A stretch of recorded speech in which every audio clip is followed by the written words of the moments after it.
Hello and welcome to your NEWSMAX Daily for Monday, February 10th, 2025. 2/10/25, if you're really paying attention. And if you are, you know exactly what I mean. 2/10/25. It's the 6th Monday of the year, also known as Super Sick Monday, as millions of Americans requested the day off or called out sick today after the Super Bowl, especially Kansas City fans, right? But the Chiefs have had an amazing run. I've mentioned before, producer Ken is a Kansas City Chiefs fan, and he did show up for work today, so kudos, Ken. Congratulations to the Philadelphia Eagles, who completely dominated the game. And unless you are an actual Philadelphia Eagles fan, right, it was basically a terrible Super Bowl. The halftime show wasn't even very good, and most of the commercials weren't even that good. I mean, all around, the national anthem, the game, the halftime, the commercials, it was just far from, one of the best. The Dunkin' commercial, the Jeep commercial with Harrison Ford starring freedom and the American flag, and the Secret Service commercial with Ronald Reagan and Trump's iconic fight, fight, fight photo seem to be among the fan favorites today. People are also talking about the commercial that had WNBA star Caitlin Clark in it, which I don't actually think I saw that one. President Trump, meanwhile, became the first sitting president to attend a Super Bowl. If you didn't see it, he was there with Don Jr., Ivanka, and a few other people. Eric Trump may have been there, but I didn't see him because Fox only showed the president one time during the national anthem, and that was it. They also only showed Taylor Swift one time, at least until the very, very end of the game, so that was good. If you weren't watching the Super Bowl by chance, you may have been watching the Newsmax special on Elon Musk, which I'm sure Newsmax will be re-airing probably this weekend and many other weekends. So if you were watching the game, be looking out for that. It's called Vision, the Elon Musk story on Newsmax. So history was made on the field. President Trump made history as the first sitting president to attend the Super Bowl, as I mentioned, and he made history on Air Force One on the way to the Super Bowl. Ladies and gentlemen, if you could please direct your attention out the right side of the aircraft. Air Force One is currently in international waters for the first time in history, flying over the recently renamed Gulf of America. Please enjoy the flight, and we are now about to head westbound to Super Bowl 59. Wow, he did that well. That's a good job. President Trump signing a proclamation following his executive order renaming the Gulf of Mexico to the Gulf of America. We're flying right over it right now, so we thought this would be appropriate. Even bigger than the Super Bowl. This is a big thing. During the Air Force One gaggle, the president also said he will introduce a 25% tariff on all steel and aluminum imports into the United States this week in an effort to sell more steel and aluminum made in the United States. Stock markets seem to like that news thus far. He also said he directed the Treasury to stop minting new pennies. So you better hold on to your pennies, calling it wasteful, saying it cost more than it's worth to produce as he focuses on cutting costs. In a Truth Social post, Trump wrote, "Let's rip the waste out of our great nation's budget, even if it's a penny at a time." I do remember maybe 10 years ago, they said it cost a nickel for every penny that was produced. And Trump doubled down on his rebuilding Gaza comments, which the mainstream media is running with today. He doubled down on the insanity. We may give it to other states in the Middle East to build sections of it. Other people may do it through our auspices. But we're committed to owning it, taking it, and making sure that Hamas doesn't move back. This was all on Air Force One on the way to the Super Bowl. Never stops working. Newsmax's Greta Van Susteren spoke about it with Israeli Prime Minister Benjamin Netanyahu. With the backing of President Trump, we can end this war very quickly. We win the war, then we win the peace. What happens when the war is, quote, won? Because there's a big discussion. President Trump is talking about something out of the box. He was talking about not reconstruction, he's talking about development. Reconstruction's like what happened in World War II in Germany or in Japan. He's talking about development, which is different. How do you foresee this? I think it's a fresh, new idea. And President Trump always cuts to the chase, and he gets to the point that people don't even think about it, and then he says it, and then all of a sudden they start to reconsider. They should, because it's the kind of thinking that brought us the Abraham Accords, when for 25 years we didn't have a peace treaty. And then we said, well, we have to act differently. We wait for the Palestinians to agree, they'll never agree. So we went around the Palestinians and made these 4 peace accords. That's the kind of thinking that President Trump is now bringing to Gaza. And here's the point about Gaza. First, we have to get rid of Hamas. Hamas, as long as Hamas is there, Gaza will revert to the same thing. Again, terrorism. On their part, we respond. It goes back and forth, and, what do you have? Nothing. So we first have to knock out Hamas. That's a precondition for getting the peace. The second thing is, give the people a possibility of leaving. Now remember, Gaza was closed, not by Israel. It was closed by Egypt. You couldn't go leave for years before the war, during the war. It's the only battle zone in the world that is locked. You had a war in Ukraine. Ukrainians left by the millions. They could leave. You had a war in Syria. Syrians left by the millions. They could leave. In Gaza, the door is locked by Egypt. And so they couldn't leave. And now the question is, why not let them have a choice, not forcibly evict them? But once we finish off Hamas, and you want to clear the rubble, which is caused, self-inflicted by Hamas, they booby-trapped the whole place. And that's what sets up the buildings. It's not merely the combat, that does it too, but the fact that they booby-trap every single building, and then, it explodes. So it has to be rebuilt. But in that process, President Trump is saying, why don't we give people a choice to relocate, to leave where they never could leave because the gates were locked by Egypt? Let them leave. Well, Egypt do that, though, because Egypt hasn't in the past. I mean, Egypt, they do have locked the gates. I mean, how does President Trump or you or anybody else in the world convince Egypt, open those doors? No, you don't need to, you don't need to convince Egypt, because as far as I'm concerned, if they wanted to leave, relocate. First, understand what he's saying. Let them relocate in some other place and then rebuild Gaza, and then people who want to come back, let them come back if they disavow terrorism, if they go to a direction of peace. Relocate, though, where in the meantime? That's one of the important questions, is where do you find a country or countries that will take them? But I think the president and his team are working on that. That's very important. The other thing that is a misconception that has been foisted on Trump's vision is that America has to put troops there to defeat Hamas. Give me a break. I mean, we're doing the job. We're doing the heavy lifting. We don't need any American troops there, nor did President Trump suggest that they do that. Second thing, they said you're going to use our tax money, U.S. tax money, to develop Gaza. He said he didn't say that either. He thinks there'll be Arab countries who could do it, probably private contractors who could do it. So I think it's worth looking at this. The first idea that you make a different Gaza, a rebuilt Gaza, rebuilt physically, rebuilt ideologically. I think this is an interesting idea that should be explored. I think it should be pursued. Israeli Prime Minister Benjamin Netanyahu setting the record straight on the record with Greta Van Susteren. That's weeknights, 6 o'clock Eastern. The Gaza comments, Doge, were big weekend headlines on all of the shows, of course. And don't forget, the weekend started off with President Trump removing President Biden's security clearance back on Friday. More from Greg Kelly. What a way to end the week. Joe Biden, moments ago, just lost his security clearance. As a former president, generally those guys get them. You also get presidential daily briefs, intelligence briefs. But he cut it off for President Trump, and President Trump just cut it off for him. And I think that is well-deserved. He made it official on Truth Social. Let's go through it. Ooh, there's a lot to read here.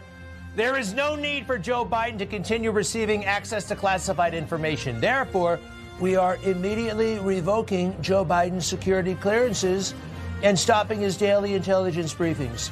He set this precedent in 2021 when he instructed the intelligence community to stop the 45th president of the United States, me, I love that part, me, from accessing details on national security, a courtesy provided to former presidents.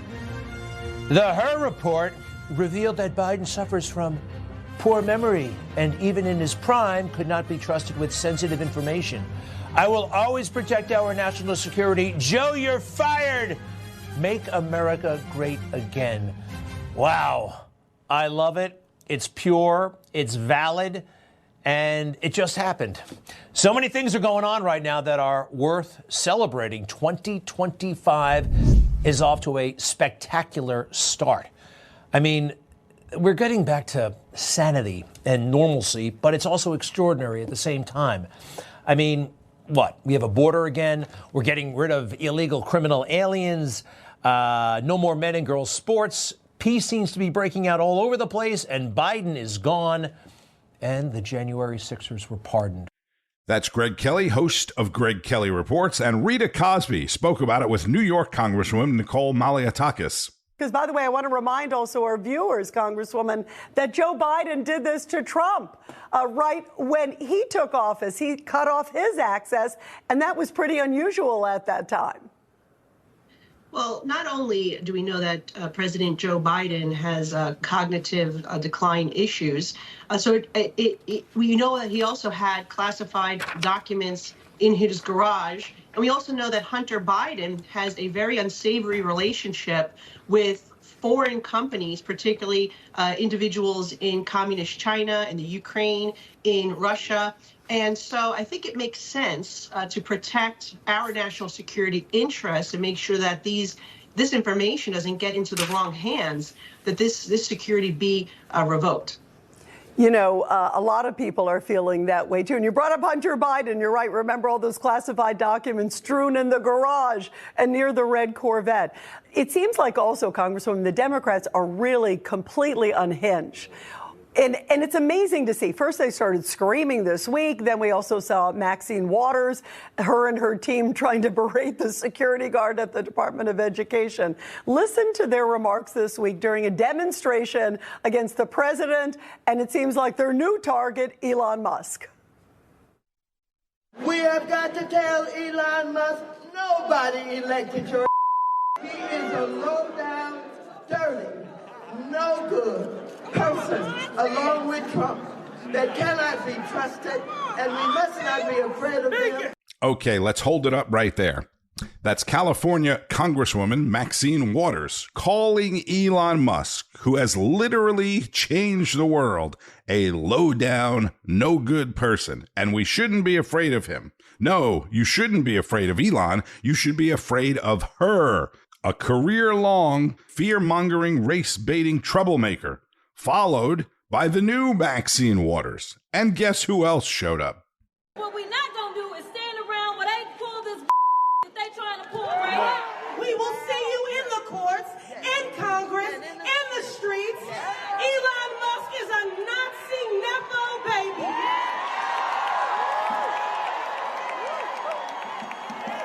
A godless, lawless billionaire. We will win. We will win. We will win. We won't rest. We won't rest. We won't rest. What is your reaction when you see this? It's like they become like maniacs. Well, first of all, that last scene with Chuck Schumer is so cringe, right? I mean, first of all, look, I got to tell you, the Democrats are so unhinged right now. And think about what they've been fighting for and what Republicans have been fighting for over the last 3 weeks. President Trump came in, immediately secured our border.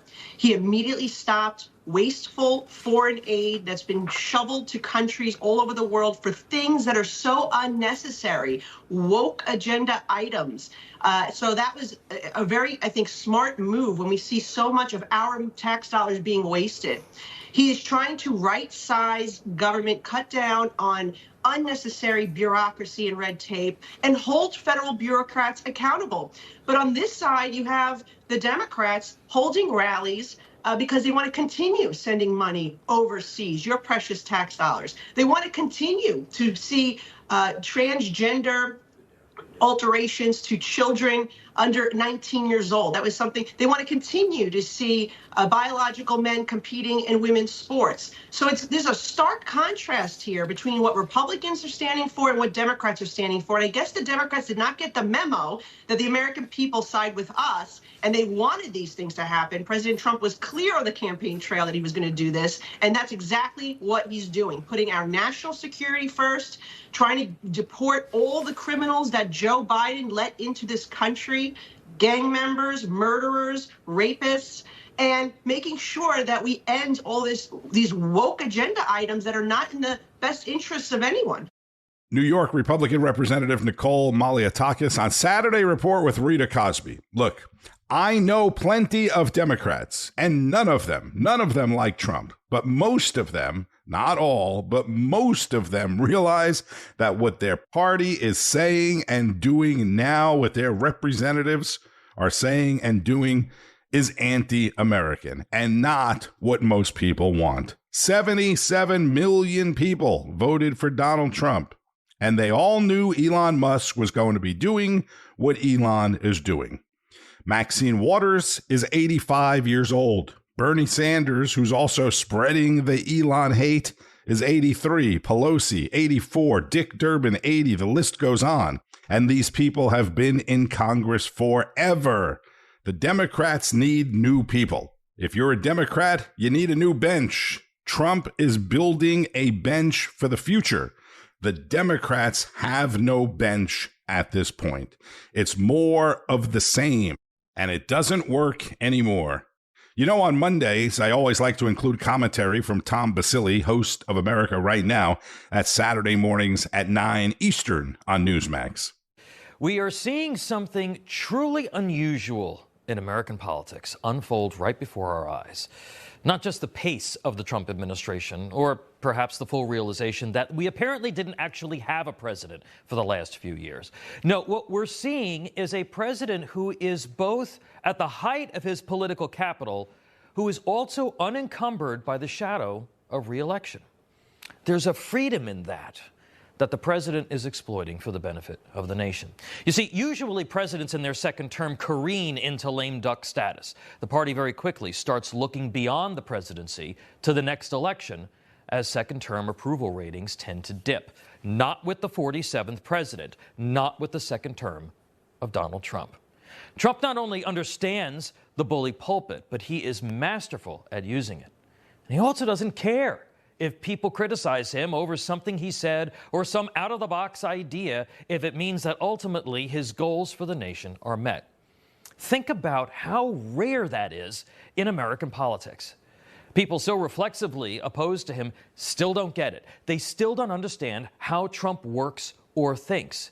At this point, it's just willful blindness and ignorance of the left, driven by fear of being marginalized. Remember when, during the campaign, when Trump came up with what seemed like the wacky idea of having presidential debates in June? All the historians said it's never been done before. The strategists said don't do it. Trump bet that once the American people saw Joe Biden unfiltered, unscripted, the sitting president would be exposed for lacking the mental fitness to serve, and it would be clear the media and Democrats covered up his obvious decline for years. It was a bit of a risky bet, but Trump's instincts were right again. I'm going to continue to move until we get the total ban on the total initiative relative to what we're going to do with more Border Patrol and more asylum officers. President Trump? I really don't know what he said at the end of that sentence. I don't think he knows what he said either. Trump was saying out loud what all of us were thinking. It was the end of Joe Biden's career, and in that moment, Trump changed the entire trajectory of the campaign. Here's another example driving Democrats nuts: the tariff threats against Canada and Mexico. Democrats were going crazy over this, claiming he's damaging our economy and our relationships with key allies. I'll be putting the tariff of 25% on Canada and separately 25% on Mexico. And we will really have to do that because we have very big deficits with those countries. Those tariffs may or may not rise with time. But did he really want tariffs on two of America's largest trading partners? Maybe, maybe not. Trump vowed to do something about both the border and the fentanyl crisis that is claiming more than 300 lives in this country every single day. The Biden administration couldn't have cared less about the chaos, the crime, and the death. They could have asked Canada and Mexico to step up operations on the border and work to interdict terror groups, cartels, and the flow of drugs. They didn't. Trump needed leverage, and he bet that the tariff threat would be enough to force a change in response from Mexico and Canada. He also knew that China wouldn't budge so easily, and he was right. That's Newsmax host and former member of the George W. Bush administration, Tom Basile.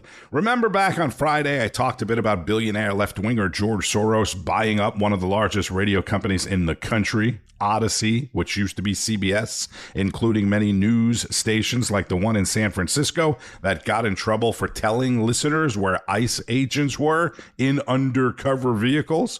Bianca De La Garza discussed it with Kari Lake, who is the president's nominee for director of the Voice of America network. This one, the head of the FCC, is now investigating a San Francisco radio station. This is unbelievable. Carr is very concerned, Brendan Carr, that they were actually not just sharing live locations of ICE officials, but even down to details, Carry, of vehicle descriptions. And I'm not surprised, I'm sure not either, that it was George Soros. You know, these broadcast licenses, as Brandon Carr said, they're not sacred cows. And when they're using them to actually do things that, you know, who knows in a raid what that information could have done to one of our federal officials and the danger of that. Unacceptable. Your reaction to this report? I actually, a week ago, when I was here on Newsmax, and you played the sound from that radio clip, And it was literally describing what the ICE agents were driving down to the detail to warn people. They were putting these law enforcement officers and ICE agents' lives at risk by putting out this information. And this radio station was aiding and abetting criminals. And I believe that they should have their license yanked. How dare they do that? These licenses are given out to radio stations and television stations. And we're finding out that a lot of these media outlets have been lying to us, misleading us. And now we're learning that they're getting money from our own taxpayer, dollars that are going to some of these outlets. It's reprehensible what's happening. And I'm glad that Brendan Carr, incredible, he's heading to FCC now, is going to take a look at this. Soros bought 250 radio stations. It was all rushed through before this administration made it in. It was rushed through as one of the final acts against this country that Biden and his administration inflicted on us. And I think that needs to be looked at once again a little bit closer. If this man right here, who's done so much harm to our country, is the one controlling the narrative. One of the wildest things we've seen this week was this news conference on the left, and they're targeting Elon Musk now because he has done so much when it comes to exposing some of the issues and buying Twitter. Here is some of the outlandish and unhinged comments that they made. Scary stuff, because I think they believe all this. Elon Musk has got to go. I'm here to simply say that Elon Musk, you're fired. Nobody elected Elon Musk to be president, but he has his grimy hands all over our administration. This is a hostile takeover of our federal system. They are working for Elon Musk and doing the bidding of an unelected, unaccountable, out of control billionaire puppet master. We know that's not true. We know Donald Trump is controlling everything, and yet here they go with their fear-mongering and misinformation, Kari. Truly. And, none of them are talking about what Elon Musk has revealed to us. They're not talking about the $260 million that has funded George Soros. They're not talking about the tens of millions of dollars that have gone to places like Politico, the New York Times. They're not talking about the transgender opera that cost millions of dollars that they were trying to start up in Colombia, and the push of DEI all across the globe. They're not talking about the waste that Elon has been able to uncover. They just want him out. And I believe the reason they want him out is, remember, this is just the first agency he's taking a look at. He's combing through with the fine-tooth comb. Wait till we get to the other agencies. We're going to find out that there have been crimes committed. These are crimes. This is stealing our hard-earned money to put out on these ridiculous, outrageous programs overseas and here domestically as well. Kari Lake on Newsmax with Bianca De La Garza. President Trump arrives back at the White House late last night after attending the Super Bowl. On Saturday, he played golf in Florida with Tiger Woods. I actually saw some tweets saying he's playing golf with Tiger Woods and then going to the Super Bowl. Wow, he's really working hard. Yeah, he is really working hard. On the golf course, on Air Force One, at midnight. I'm sure the president, will be making comments about not minting any more pennies today and the tariffs on steel and aluminum, along with who knows what else. And Vice President Vance is in France today on his first overseas trip since taking office. He's attending a summit on artificial intelligence, and then Vance will be heading over to the annual Munich Security Conference in Munich, Germany. A federal judge in Boston, meanwhile, is considering whether to block President Trump and Elon Musk from carrying out their plan to buy out federal employees to reduce the size of the federal workforce. They're looking at whether it's legal to do so or not. More than 65,000 federal employees have already accepted the buyout offer, which, by the way, is set to expire at midnight tonight. So this today will be interesting, depending upon what happens today. Tomorrow could be interesting. On Wall Street, stocks seem to be celebrating the Eagles' win with a lot of green, as well as Trump tariffs on imported steel and aluminum, as I mentioned. Bitcoin, at the time of this recording, was just over $98,000. Be sure to stay up to date on all of the news and breaking developments throughout the day on Newsmax, N2, and Newsmax.com. It all begins each and every day with Wake Up America, followed by National Report, Bianca De La Garza, Carl Higbee on Frontline, Greta on The Record, Rob Schmidt, Finnerty, Greg Kelly, and much, much more. I'm Tony Marino. Thank you, as always, for checking out the NEWSMAX Daily. Continue to share it with your friends, family, and anyone else. Have a fantastic Monday, and keep on fighting the good fight. News breaks every minute, every day. You need the app, the NEWSMAX app. Find it free on your smartphone store. Then watch us anytime, anywhere. Information. Truth is freedom. Is NEWSMAX. It's real news for real people.